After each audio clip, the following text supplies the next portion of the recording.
As a Japanese teacher, today I'm going to tell you the only way you're going to get better at and become more confident in speaking Japanese. I started learning Japanese in 2007, gained my N1 certification in 2014, and have been using Japanese as my main language at home and as a professional translator and teacher for over 15 years. And I say this not to boast, but to help you understand that I have experienced all the success, all the failure, and all the trials and tribulations that it takes to become fluent in Japanese long term.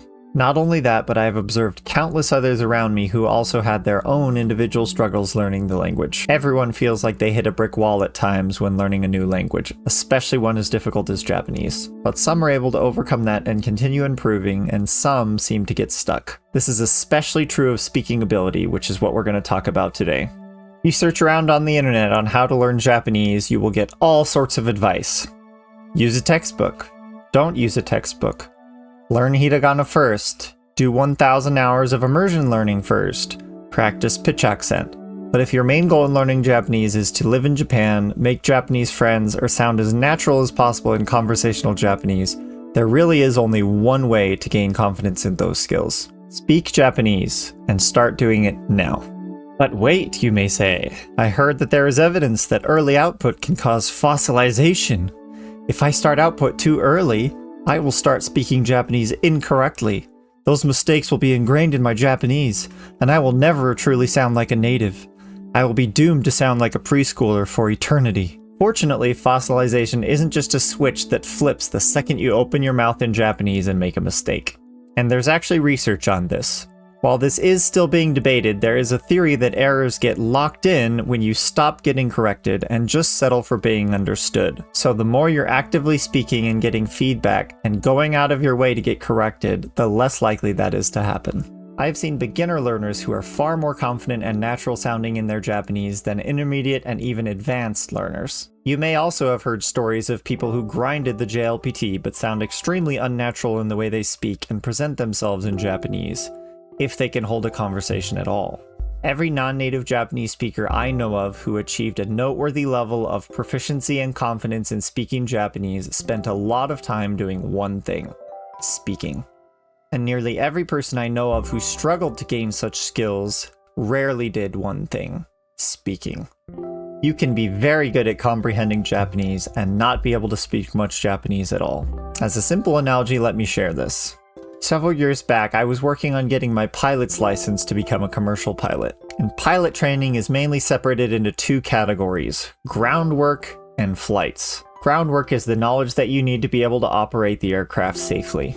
Everything you need to learn about flying is technically in what you go over in groundwork. But no matter how many hours of groundwork you've put in, getting into the cockpit and flying for the first time is intimidating, and you will feel like you know nothing. You can read about crosswind landings, about turbulence, about how the aircraft will float as you're coming into approach on landing, but until you have the yoke in your hands, you have no idea what that feels like. Very similarly, the first time you speak Japanese to a native speaker, it will be intimidating. You may be worried about making mistakes or offending someone. Don't worry too much. Sincerity can be felt even with a language barrier.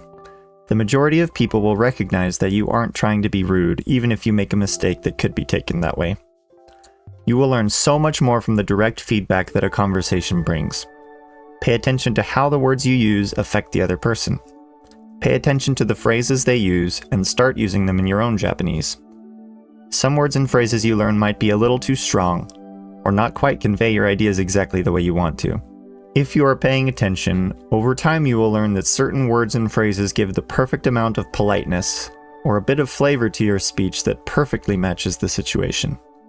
Just like the pilot that learns to make extremely fine adjustments to meet wind patterns and conditions, you will pick up on how certain words and phrases can be used to convey your ideas perfectly. So here are some tips to make sure that the Japanese you're learning is correct and that the mistakes you make while speaking, they will happen. Don't get fossilized into your brain. Number 1, a speaking environment that is safe for making mistakes. Mistakes do need to be fixed, particularly early on, but understand that making them is part of the process. One of the worst things you can do when learning language is feeling scared of making mistakes. If you are speaking with a tutor or a native speaker, build a relationship with them so that you feel comfortable making mistakes, or make sure to find a patient teacher. A skilled tutor or teacher will know how to find the balance between correcting your mistakes and not making you feel dumb for making them. Number 2, build islands and use them. There is a concept in language learning of language islands. The concept is this: an entire ocean of a language is too much to learn. Focus on small islands that you can master with relative ease. For example, ordering at a restaurant or meeting someone at their house, and branch out from there. This is how some people can fool you into thinking they are hyperpolyglots. They become very proficient in specific areas of the language, so much so that they seem native in those contexts. Textbooks that specifically focus on speaking skills are also very good at this. They focus on certain grammar points, vocabulary, and topics to help you master the basics that you can then use to build out from. Number 3, be correctable and copy what you hear. Practice shadowing native speech. Copy speech patterns you learn from things you watch, hear, or read. Always seek out advice and ask for corrections when talking with native speakers. Some Japanese people feel they might come off as rude or inconsiderate if they correct you, so tell them you would really appreciate it if they corrected you. It can also help you to work with non-native teachers or natives who are willing or trained in how to correct your Japanese. Number 4, have fun. Learning a language can be stressful, but it should be fun more than anything. Fall in love with Japanese, how it looks, how it sounds, how you can express yourself differently. Japanese is a beautiful language, so appreciate it for what it is. So you may be asking, I don't live in Japan. Where can I get started speaking Japanese?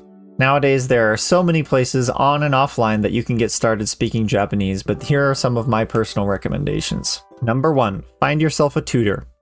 There are many platforms for finding teachers and tutors to practice conversation with. Preply and italki are 2 good examples. I myself teach Japanese on Preply, but since it is how I make my living, I am fairly expensive. There are also native teachers that are so cheap your eyes will pop out, but they also tend to be a little less reliable than untrained, but give them a shot if you'd like. If you live in a large city, there can also be free Japanese classes or conversation groups. Number 2, find yourself a community. Find other like-minded Japanese learners and teachers who are willing to help you and give you motivation to keep studying.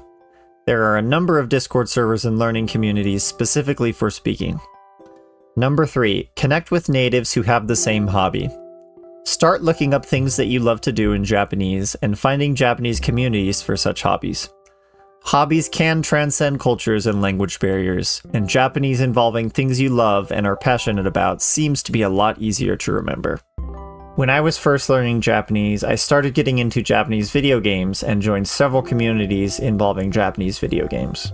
And if playing video games is also one of your hobbies, allow me to do a little bit of shameless self-promotion. If you're looking for a great place to get started speaking Japanese, come join our live streams every Thursday night, that's time in the USA, where I get together with students and other Japanese learners to help them practice Japanese. I am there as a teacher to help you learn new phrases and vocab that you may not know, and we also often have native speakers who join us from time to time. This week we'll be trying out a new game that just came out, Big Walk, which should be a great opportunity to help each other out, get lost, and try to communicate to solve puzzles. Several people can join a single game, and our community is still rather small, so there should be plenty of room if you'd like to come in and practice your Japanese. We also have a Discord server for Japanese learners, and since our community is still very small, I am pretty much always available to help and answer any Japanese questions you may have. The link is in the description. So I hope this video has helped you understand how important it is to get speaking Japanese as soon as you can. Thank you so much for watching to the end, and I hope this video was helpful.